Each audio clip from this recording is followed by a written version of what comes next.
Saya nak kumpul emas 1 gram banyak-banyak macam ni, tapi bajet saya 100 hingga 630 sahaja. Jadi kaedah apa yang sesuai untuk saya kumpul 1 gram macam ni?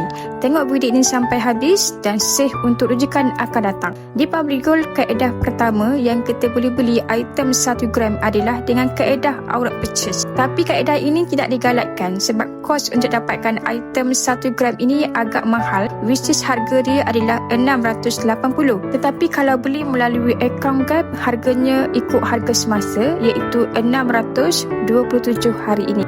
Yang kedua, untuk outright purchase 680 tu dah termasuk kos premium. Untuk account Gap pula, bila kita nak keluarkan item atau kita nak fizicalkan emas, barulah kita kena bayar kos premium minimum RM15 sahaja. Yang ketiga, untuk perbezaan harga antara kedua-dua kaedah ini, of course lah account Gap lagi jimat. Beza RM38 berbanding belian terus, walaupun dekat account Gap dah termasuk charge premium RM15. Yang keempat, untuk spreadnya sama sahaja. Dua-dua adalah 9%. Jadi Public Gold dah sediakan beberapa kaedah untuk kita dapatkan item 1 gram ni. Kenapa bayar lebih kalau boleh jimat? Boleh DM saya di profile atau terus isi dekat beg biru untuk saya guide satu persatu.